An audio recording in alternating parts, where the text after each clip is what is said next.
All right, and we are at the best of the lot, Scream 3. Yeah, I mean, it's probably all Scream fans' personal favorite of the franchise, you know? I'd say so. I do want to say, personally for me, this opening scene is one of my favorites. It's probably the best part of the movie. It's the opening So scene. I would agree that I do love the opening, but do you only love the opening because we've had two movies to build up the character of Cotton Weary? Like, if this was just the opening and it was like a random kill, like in the first one or the second one, like instead of a character that we've actually grown to know, like that's what I really enjoy about this one is that it takes a character and just immediately kills them off in the first beginning. Yeah, that's something I definitely love about it too. And yeah, you're definitely right that the fact that they built Cotton's character up over the past two films has more of an impact than I guess the first two do, especially the ones in the second film. But Yeah. I do find just the concept cool itself too. That like he's going to go try to save her instead of it just being like he's the one being attacked directly. You know. I also love the cell phones in the car, the cords. Yeah. I do find it interesting though, just how it shows that Cotton is kind of a sleazy guy, and all this money and stuff has gotten to his head because he's sitting there like. Yeah. You know, cheating on his wife, sort of, you know, Yep. like flirting with another woman. So, And this is the first time we have the voice changer that's got a whole bunch of new features on it, right?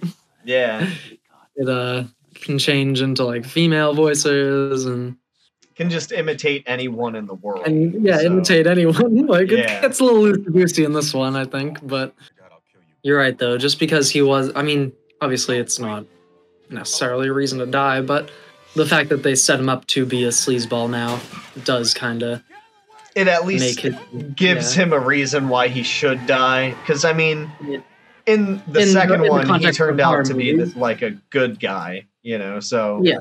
Yeah. In the context of horror movies, for sure. Yeah.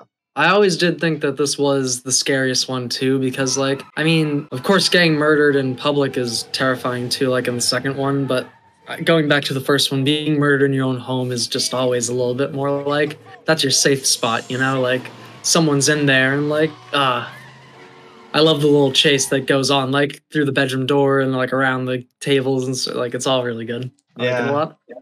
I do too, and although I find the voice changer concept to be kind of stupid and all, for this one, you know, I think that the way that Ghostface can like deceive the couple, you know, it's pretty interesting. You know? I like that she doesn't like believe that Cotton's not trying to kill her at all.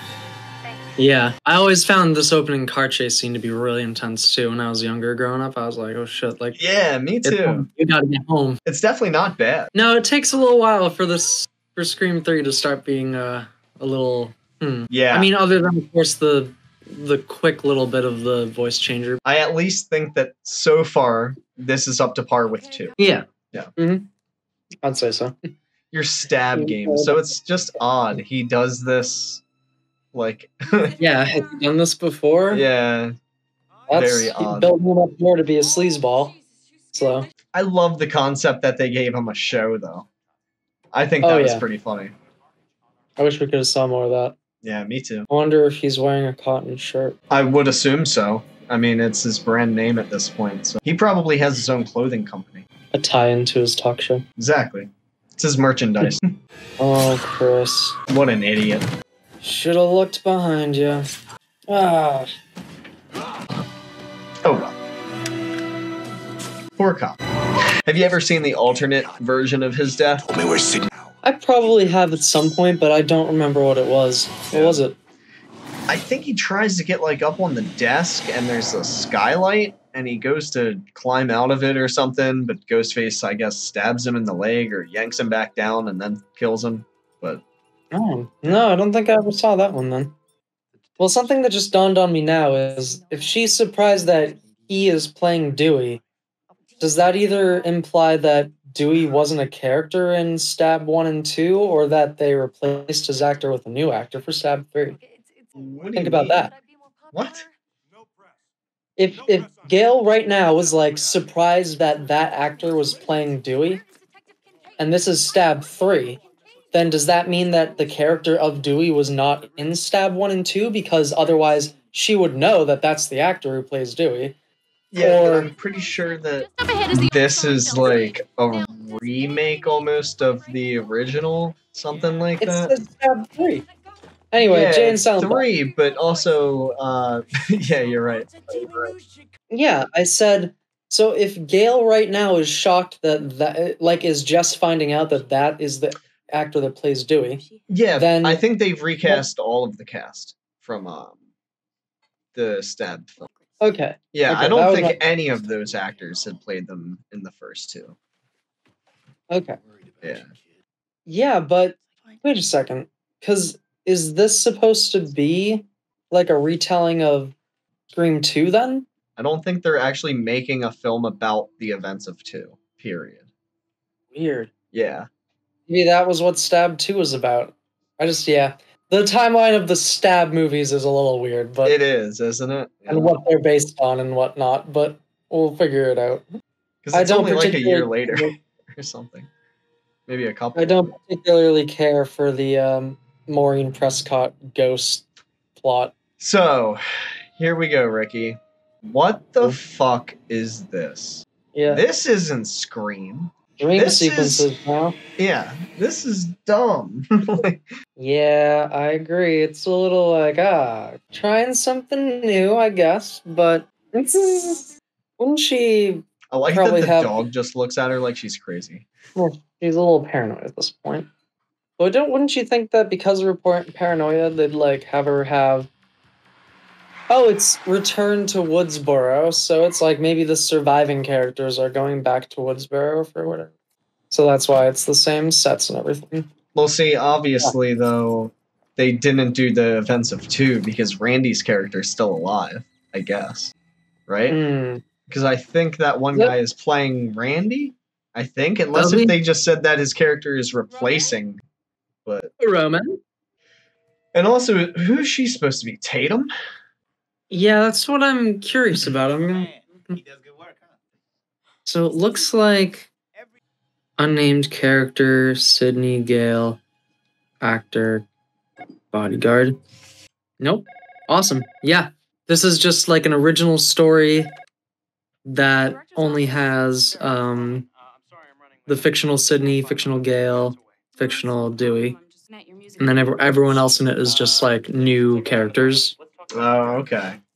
So that makes sense. Cool. That makes a lot more sense now. How would he know that she would hide there? I mean,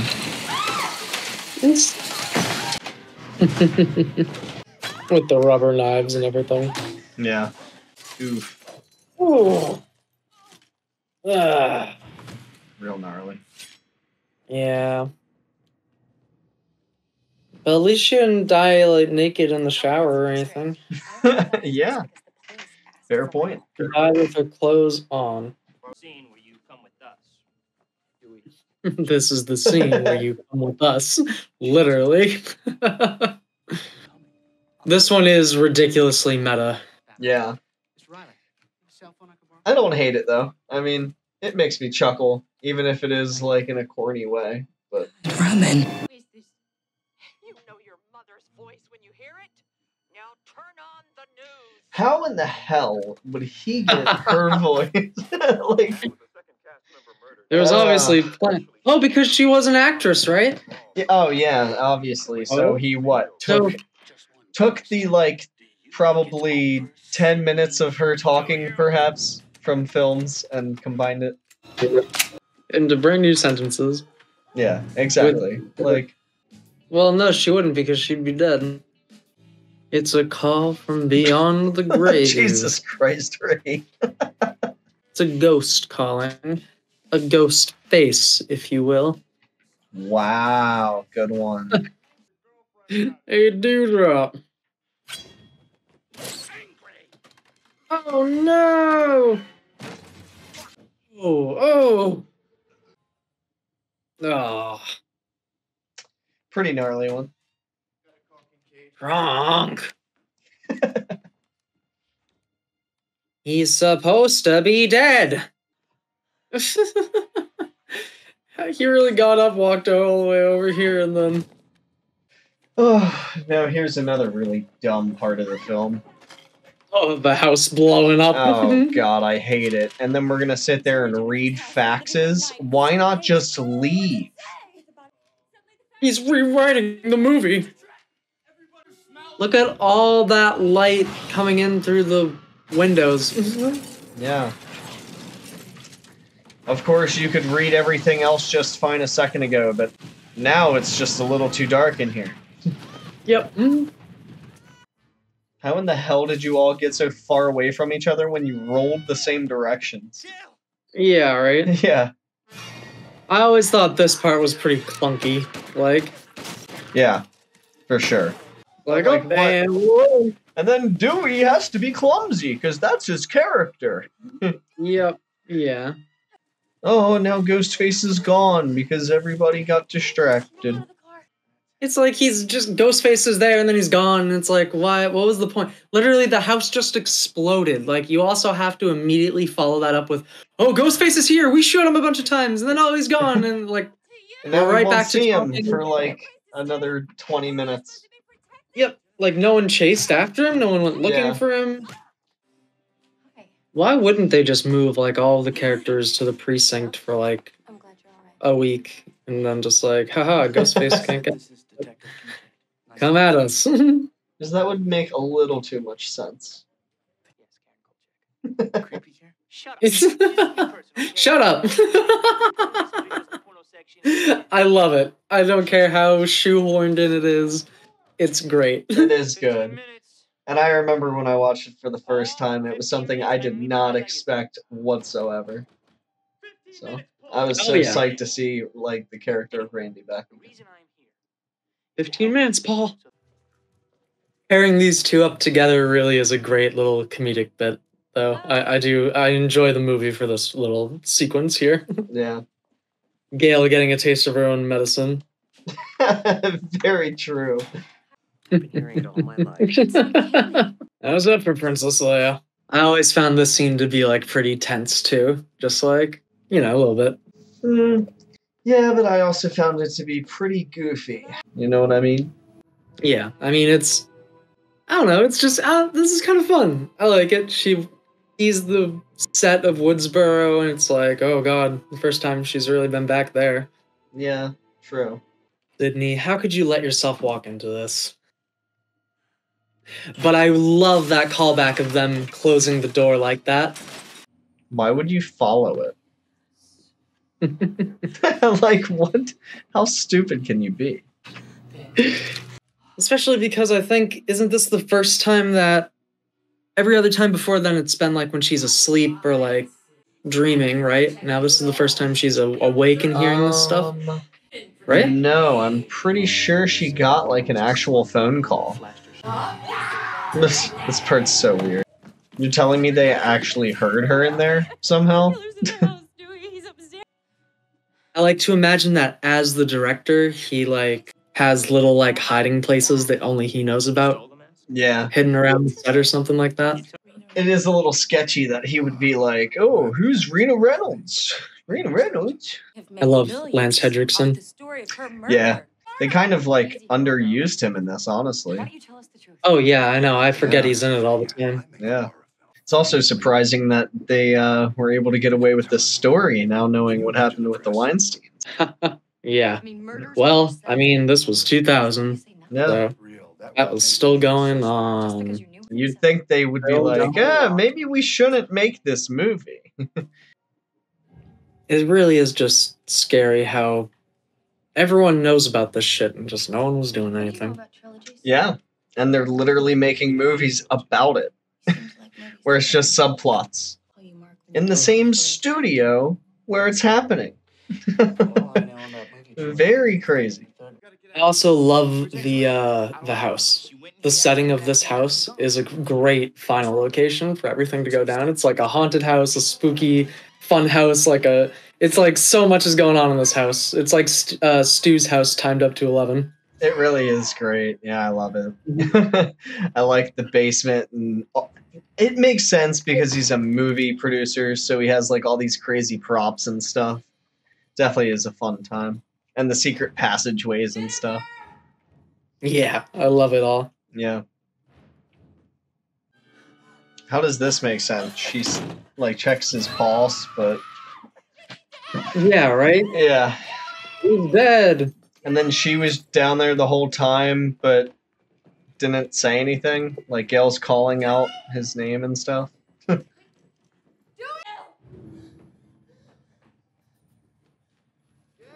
I like the way she runs away. It's all like frantic and just wild.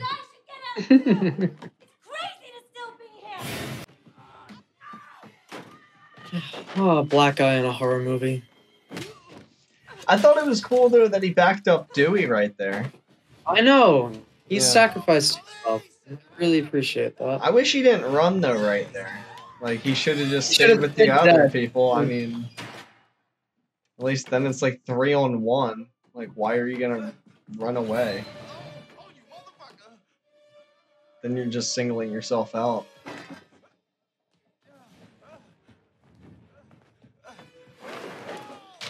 Oh, that carpet pool is just gnarly every time I see it. Looks like he hits his head so hard. Ugh. Oh, thump. They don't show it though. I wish they did. That would have been pretty Yeah, gnarly. PG-13 in this one, right? You're joking, right? No, it's R. No, I'm kidding. Yeah. Yeah, they don't show it. It's a PG-13 on this one.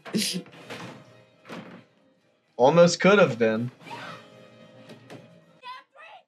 I always thought it would have just been interesting if Dewey accidentally shot her instead. Oh my god, yeah. And also, can I just say she was stabbed like one time in the gut, and Yeah. she's just dead like immediately. Yeah, that was a little quick. Yeah. I think it would have been a lot more intense if he had accidentally killed her. But, like, that's a little dark for a Scream movie, I feel. I don't know. But, I don't know. Maybe not. Maybe not. I mean, dude, this was supposed to be the finale. I mean, we can get a little dark. It takes, like, fucking what? Probably 30 bullets in this movie? Like, you would think his chest would be bruised to hell. And it's just some miracle that they're all in his chest and not Shots. his, like, arms or What's anything. going on? What are you doing here, Kincaid? The first time I watched this, I honestly enjoyed it all. Like, it wasn't until finding out later that so many people were like, oh, this is the worst one, that I was like, okay, I guess I can see why some people would consider that, but Get this son of a bitch. Fine, you got what you Yeah, I mean, I don't know. I feel like my feelings have gone up and down on this so many times that I don't even know how I feel about it anymore. Here he is. I mean, it's definitely the worst of the sequels, but it's far from, like, What he the did to worst her movie made her I've ever son, seen or didn't it? anything, you know. It was Roman. it was Roman in the theater with the knife. And the gun. Both And the gun. weapons, so. I find it odd that they had this, like, little kind of brother-sister handshake thing there, and then he still tries to kill her in a second. human Dewey. I don't know. I guess it was just for show, but just odd. Like In the Homie. head. He would not be able to just stand up and keep walking into the fucking gun. Especially after he's been fucking stabbed so many times and like what? Oh no, not Roman. I just hope that Roman comes back for Scream 6. They bring him back from Says the dead. every fan ever. Yeah. I think they should have it where, like, Roman's stepchild or something is the next killer. Oh god. I also feel like this is very abrupt. Well, that's kind of the thing, dude. Every Scream movie ends very abruptly, in my opinion. Well, yeah, that's very true. You're Like, right. as soon as the villains die, it's like, and that's a wrap, folks. Yep. I would say, if anything, this one is the one that has the most time after the villain dies. You hate that book. You Yeah. get this quick little scene with Gail and Dewey, and then you get the little scene with, you know, Sydney Sid and the and- door, Yeah. and like leaving and everything, and yeah, Yeah, you're right. it's weird because Because I mean, it's compared still- to one, I mean, they just have it where Gail does her little interview type thing or report, and Yep. then that's Yeah. it. Yeah, you get to see Dewey's alive. That's pretty much it. So yeah, you're Yeah. not wrong. just the promise of them being married here. Just like I wish that they did keep it for 4 and 5. Like spoilers, obviously, for the whole franchise, but like It's not like it's a spoiler that I don't know. I mean, affects like, the story too much. But I appreciate that they allowed Sydney to have her happy ending, but it would have been nice if like all 3 of the main characters could have had happy endings throughout the whole thing. I yeah. think that would have been in itself like a cool way for them to go against all the cliches that they always do. Yeah. So in a story where it's like all cliches and stuff, it would be cool for them to go against that and be like, we're gonna have our main characters actually survive and be happy. Exactly. Like that would be pretty cool. Yeah. But alas, you know, I'm still happy with what we got.